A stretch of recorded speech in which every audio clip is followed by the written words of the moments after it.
संतान म्हणून जन्मास आणून ताहाची पूर्तता करेल.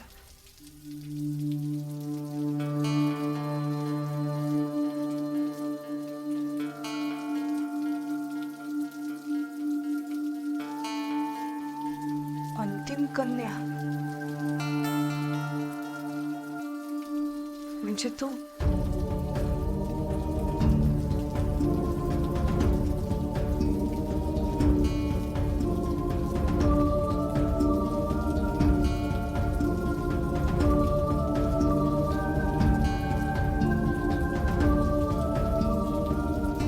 किंतु चंद्रमा तोची असला तरी शुक्ल पक्ष प्रबळ की कृष्ण पक्ष ह्यावर पौर्णिमा अमावस ठरते. तैसेचे ह्या पुत्राचे गर्भधारणा अवस्थेत असताना होईल. गर्भधारणा अवस्था प्राथमिक अवस्थेत असताना शिशु गतजन्मी विरोचकाचा पुत्र म्हणून असुरी शक्तींकडे ओढ घेई की मातेप्रमाणे ईश्वरी गुणांकडे. हे तत्क्षणी कोण प्रबळ ह्यावर निश्चित होईल.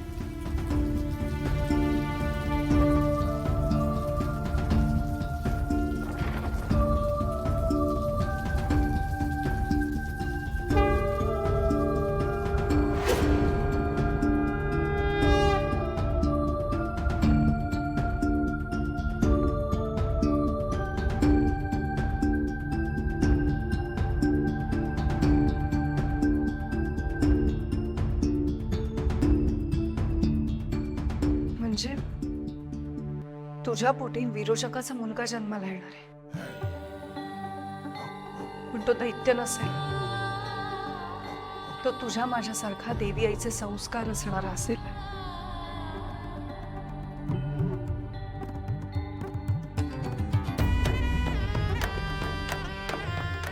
त्यात वश देवी आईने का दिला होता ते कळलंय आता.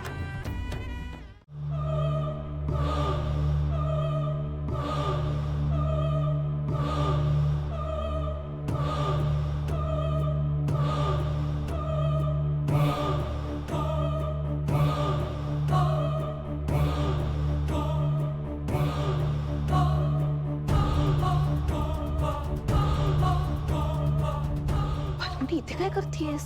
विरोचक असेल ना. विरोचक आहे आडप.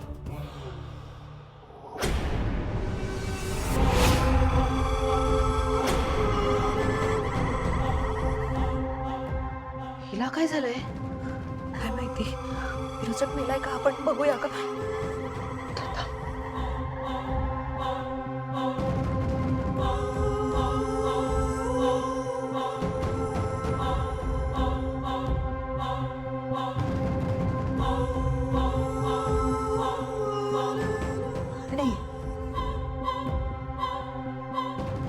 नाही काकुमा.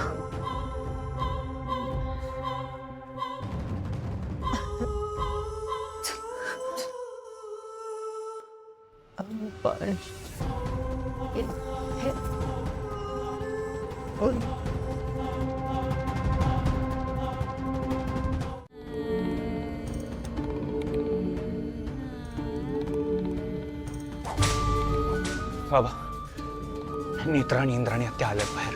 मी हत्यांना सांगितलं गाडी गेट बाहेरच पार्क करायला. मग आपण बाहेर जाऊया का?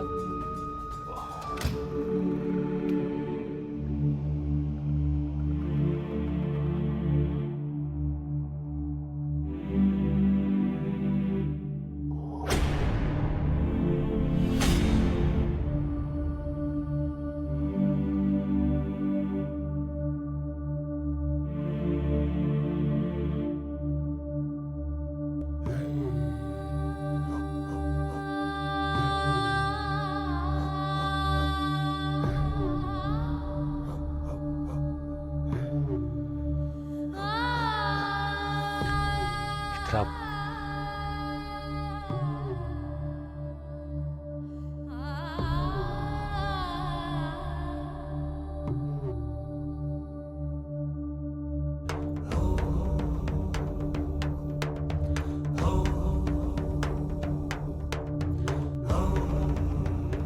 सगळं ठीक आहे ना? जरा काय घडलं एक्झॅक्टली तिकडे? काय लिहिलंय ध्वजावर? आम्ही तो ध्वज देवी आईच्या पायाशी ठेवला आणि बराच वेळ थांबलो पण काहीच घडलं नाही. आणि मग अचानक पहाटे 4 वाजता सूर्यप्रकाश आला, ध्वजावर पडला आणि आम्हाला मजकूर दिसला.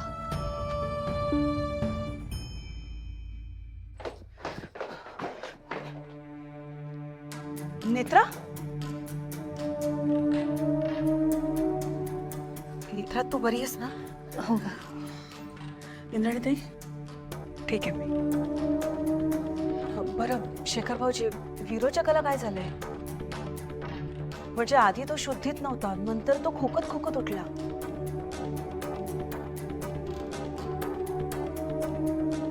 विरोचकाला शुद्ध आली? हो, पण थोडा वीक वाटतोय. काकुमाकडे पाणी पण मागत होता. म्हणजे काय झालंय? बाबा सगळं ठीक आहे ना? आपण नंतर बोलूया. तुम्ही आधी आराम करत, मी आत्ताच आला, दमल्यात. तुम्ही फ्रेश तवा. विरोचकाला शुद्ध आली, तो कधी येऊ शकतो. बाबा नक्की काय झालंय? मी सांगितलं तू. आपण नंतर बोलूया ना. तुम्ही आधी फ्रेश तवा. अद्वैत नेत्रा चल तू. आपण बोलूया. इंद्राणी प्लीज. चल.